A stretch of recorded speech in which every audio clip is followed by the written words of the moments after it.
My selfish girlfriend said I wasn't a priority in her life, so I decided to walk away. Now, she's begging for a second chance. But what I did next completely broke her. I'm 27, she's 25, and we crossed paths at a friend's house warming bash. I'm the type who doesn't dive headfirst into relationships. I'm cautious, always analyzing, weighing every angle before making a move. But with Sarah, damn, she had this magnetic pull I couldn't shake. It wasn't even intentional, it was just her vibe, her laugh, the way she made a random Wednesday feel like a celebration. She had this quirky humor that synced perfectly with mine, and yeah, she was stunning too. My boys were blowing up my phone like, "How'd you score her?" After meeting her, I fell hard, no breaks, full commitment. She became my world. Didn't matter if I was pulling 12-hour shifts or had my own stuff to deal with. If Sarah needed me, I was there, no questions. I skipped a shot at a promotion to join her and her crew on a weekend getaway. Ditched my best friend's bachelor party early when she texted saying she wasn't feeling great. I memorized every detail about her. Her go-to takeout, how she took her coffee, the rom-coms that made her tear up. Anything with a dog, guaranteed. I knew she always slept on the left side of the bed, fan on low, no exceptions. I planned surprise outings, bought her gifts for no reason, just to show she was on my mind. She was my first thought every morning. My entire life revolved around her, my schedule, my plans, my future. I was even browsing rings, convinced she was the one. I thought she was just as all in as me. That was the delusion I fed myself. Truth is, she never matched my effort. She soaked up my devotion like a sponge, giving back crumbs. We'd been together 2 years when it all unraveled. About a year in, she moved into my place, the house I own, I pay the mortgage on. I covered everything, bills, groceries, her car insurance, her phone plan. Hell, I even chipped in for her college tuition. She was finishing her degree, working part-time at a boutique, so I told myself it was temporary, an investment in us. Spoiler, it wasn't. Early on, things were electric. Sarah was hilarious, warm, full of life. We'd spend weekends trying new spots, binge-watching shows, just vibing. But slowly, things shifted, and I was too smitten to notice. Love blinds you to the red flags, like how she never offered to pitch in even when her parents sent her cash. Or how she'd call it her house, her kitchen, when I was footing every bill. Or the snide remarks about my friends being lame, or my job being too stiff, while she happily spent my stiff paycheck. The kicker? She'd gush to everyone about what an amazing boyfriend I was. Instagram was her stage. Long captions about how blessed she was, posting pics of the vacations I funded, the gifts I bought. Her friends thought I was a saint. My friends thought she was a catch. Everyone bought the perfect couple act. Behind closed doors, though, the truth was uglier. I kept making excuses for her. When she'd ditch plans with my family to party with her crew, I'd think, she's just free-spirited. When she'd drop hundreds on shoes but forget to buy groceries, I'd tell myself, she's still learning to budget. When she'd scoff at things that mattered to me, I'd say, we're just different. I was lying to myself because admitting she didn't care as much as I did hurt too much. She wasn't some scheming villain. She didn't plot to drain me. She just took, and I kept giving. That became our rhythm. She expected me to pour everything in, while I expected nothing back. That's the messed up thing about love. You can trick yourself into thinking that's how it's supposed to be. The signs weren't screaming at first, just whispers I ignored because I didn't want to face reality. I was being played. At first, Sarah started pulling away subtly. She'd eat dinner before I got home, even though I'd text I was on my way. Or she'd be glued to her phone when we were together, laughing at someone else's texts while ignoring me. I'd talk about my day, and she wouldn't look up once. Then she started going out more, 3-4 nights a week. Girls' night or study group, she'd say. I didn't sweat it at first. She's allowed her own life, right? I'm not that controlling guy, but it became a routine. I'd drag myself home after a long day hoping to chill with her, only to find an empty house and a lazy text. Out with friends, back late. When she was home, she'd head straight to bed, claiming exhaustion. No, how's your day? No affection, nothing. Meanwhile, I was still handling everything, cooking, cleaning, bills, all of it. She lived rent-free, carefree, doing whatever she wanted while I let it slide. I tried talking to her once, kept it chill, said I felt like we were drifting. She brushed it off. You're overthinking. I just need space. Space? I was working 50-hour weeks to keep us afloat, and I'm the one overthinking? I didn't want to seem needy, so I let it go. Big mistake. It got worse. She'd be gone before I woke up on weekends, texting hours later with vague excuses. I stopped asking questions because she'd snap, "Why don't you trust me?" And I'd back off, not wanting to seem like that guy. She never went out of her way for me like I did for her. I'd plan thoughtful dates. She'd say, "Cute," and never reciprocate. When work stress hit me hard, she'd send a quick, "I'm here" text, but never show up. When my mom got sick and I needed her, she went to a concert instead, saying hospitals weirded her out. I spent weeks planning her birthday, booked her dream restaurant, got tickets to her favorite play, rallied her friends for a surprise. Cost me a fortune, but I wanted her to feel special. My birthday? She got me a $40 coffee shop voucher and spent the whole dinner texting. When I looked bummed, she rolled her eyes. What? I got you something. Like I should have been grateful for the bare minimum. The imbalance was glaring. If I was 5 minutes late, she'd sulk for hours. But she could vanish all night without a heads up, and I was supposed to be fine with it. If I wanted to hang with my friends, I had to run it by her days in advance. She'd make plans mid-date and just leave. I started noticing other things. Her girls' nights always had guys in the photos. She'd angle her phone away when texting. She'd doll up, full glam, tight dress, for study group, and come home at 3 a.m., reeking of booze and some dude's cologne. My gut screamed something was off, but I kept telling myself I was paranoid. My friends saw it. My buddy Jake cornered me at a party. "Man, you good?" Sarah seems checked out. I got defensive, told him he didn't get us. My cousin said she was using me like a credit card, and I froze her out for a month. I was so deep in denial I couldn't admit I'd been played. I was bankrolling her entire life. House, bills, tuition. While she treated me like a roommate she barely tolerated. The relationship didn't die overnight. It was a slow bleed. Sarah always had a selfish streak, but she'd sprinkle in just enough I love yous or small gestures to keep me hooked.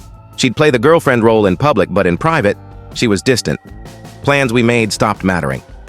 We'd agree to a movie night, but she'd forget and make plans with her friends. When I'd remind her, she'd huff, "Can't we just do it later?" Like I was the inconvenience. When we were together, she acted like I was a chore, checking her phone, sighing, talking about how much fun she was missing elsewhere. If I called her out, she'd flip it. "You're too clingy," or "You're imagining things." Her silent treatment was brutal. If I annoyed her, maybe I asked her to pitch in for gas or questioned her late nights, she'd ice me out. No words, no eye contact, just pure coldness for days. I'd end up apologizing for nothing, just to break the tension. It was draining. My mental health tanked. Sleepless nights, stress headaches, no appetite.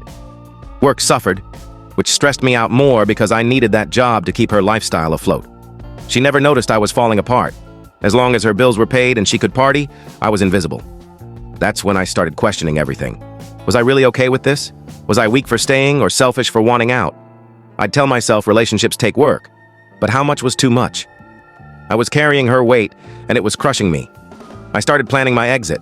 Do I ease out slowly or just cut it clean? Would she even care, or would it just bruise my ego?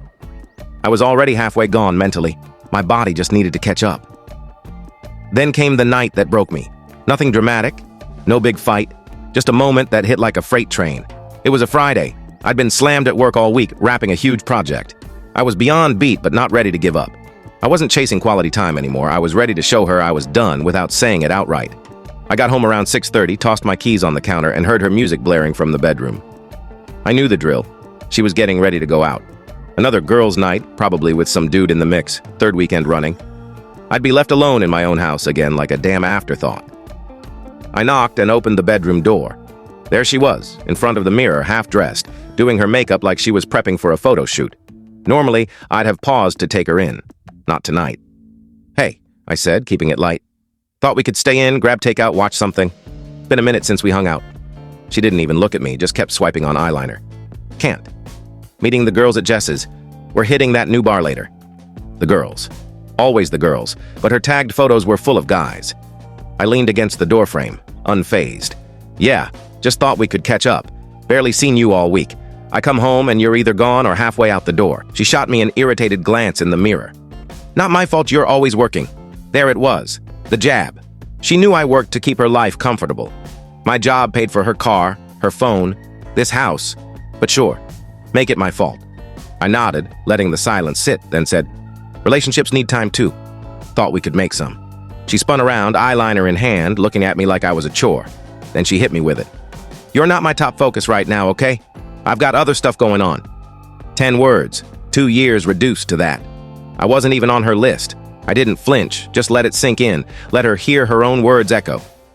"What did you just say?" I asked, not because I didn't hear, but because I wanted her to feel it. She sighed, turning back to the mirror. "Don't make a big deal out of it. I've got plans.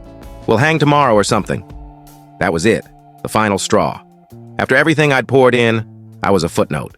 I didn't yell, didn't argue. That'd give her too much power. Instead, I watched her in the mirror, wondering how I let her treat me like this for so long. "Cool," I said, voice steady.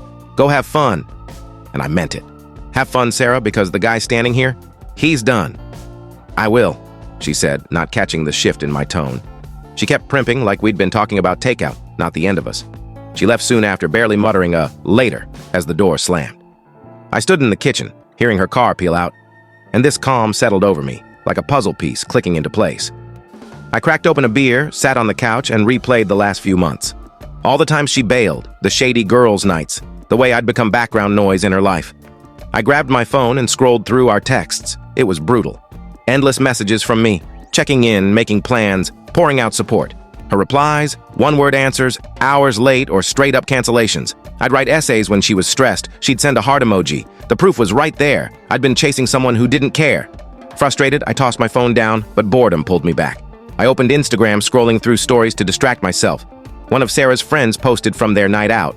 Loud music, sweaty bodies, drinks everywhere. My thumb hesitated, then I shot a quick message. "Sarah, having fun?" Her friend replied fast, "Yeah, she's killing it, super happy." I didn't respond. Then another story popped up. Sarah, on the dance floor, pressed against some guy, his shirt unbuttoned, her arms around him, laughing like she didn't have a boyfriend waiting at home, like I wasn't paying for her entire life. That was it. I locked my phone, leaned back, and let it hit me. No need to confront her, she'd made her choice. Now it was my turn. An hour later, she stumbled in, giggling at her phone, oblivious to me sitting there in the dim light. "Good time?" I asked, voice even. She jumped, nearly dropping her bag. "God, you scared me," she laughed. But it was fake. She looked messy, lipstick smeared, hair wild. "Why are you sitting in the dark like a weirdo?" I shrugged. "Just thinking." She started toward the bedroom, already dismissing me. "Thinking about what?" she tossed back. I stayed cool, arms draped over the couch. "About how easy it is to lose respect for someone." She stopped, turning slightly. "What's that mean?" I didn't blink. "Just an observation." She huffed, irritation flaring. "Can we not do this? I'm tired, I'm buzzed, I just want to sleep." "Bet you are," I said, standing. "All that dancing must take it out of you." She froze, eyes narrowing. "What are you talking about?" I gave her a small, knowing smile. "You know exactly what I'm talking about, Sarah." Her face shifted, ready to lie. I could see it, the just friends excuse forming. But I cut her off. "I'm not in the mood for your stories. Go to bed." She hesitated, waiting for me to start a fight, to give her something to work with. But I was done. She didn't deserve my energy anymore. She wasn't worth it. After that night, I shut down completely. I went ghost in my own house. No more text checking in, no more asking about her day, no more buying her snacks or making dinner. Why bother? If I wasn't her focus, she wasn't mine. I started cutting her off financially too. Logged into every account, phone, insurance, streaming services, and canceled her access. No more free ride. Her tuition? Done. She wanted to be independent? She'd get it. She didn't notice at first, too caught up in her own bubble. But after a week, she felt the shift. The guy who'd made her his everything had stopped.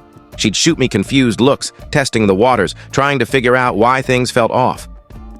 "You're so quiet lately," she said one night, perched on the couch, eyes darting between me and her phone.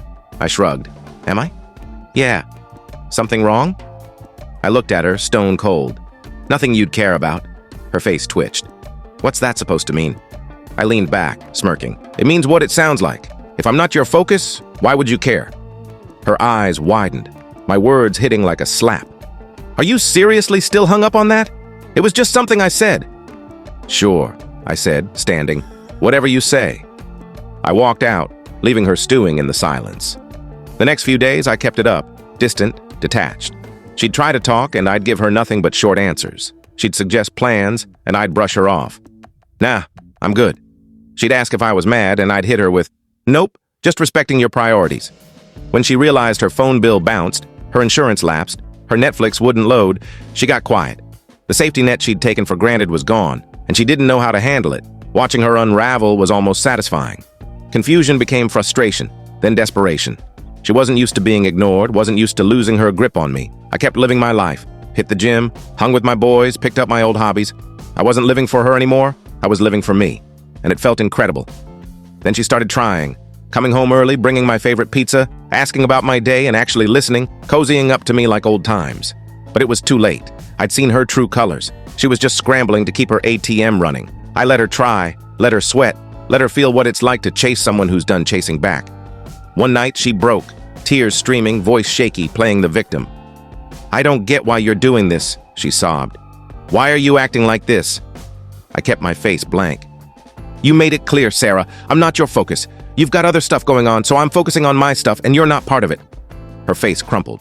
"That's not fair. I said one thing one time, and now you're punishing me?" I laughed, cold and sharp. "One thing? You've been showing me I don't matter for months. Every time you ditched me, used me, acted like I was nothing. I paid for this house, your car, your bills, your school. And what did I get? You're not my priority." "Well, you're not mine either." She lost it, tears pouring, voice cracking. "I didn't mean it. I was stressed. I wasn't thinking. I love you." But I felt nothing. Her tears were just noise now. I watched her fall apart, and all I felt was clarity. She could cry all she wanted. I wasn't falling for it again. That's when the plan solidified. I wasn't going to argue or drag it out. I'd let her think she had a chance, then vanish. She didn't deserve my drama. She wanted me as an option. I'd show her what it's like when that option's gone. Next morning, I was up at dawn, packed my essentials, and left while she was still asleep. By the time the sun was up, I was out. No note, no explanation, just a text. "You don't have to worry about being my focus anymore. I'm gone." Her calls and texts blew up my phone. Anger at first, calling me dramatic, immature. Then the begging, "Let's talk, please." I didn't mean it. I didn't answer. Silence was my response, and it hit harder than any words. I crashed at Jake's, lined up a new apartment, and cut every tie. Changed passwords, pulled her off my credit card, told her parents her tuition was their problem now. It was like wiping a virus from my system. Clean, necessary, liberating. A month later, word got back to me. She was struggling. Couldn't pay her car note. Dropped out of school, bouncing between friends' couches. Her parents told her to get it together before moving home. I felt nothing.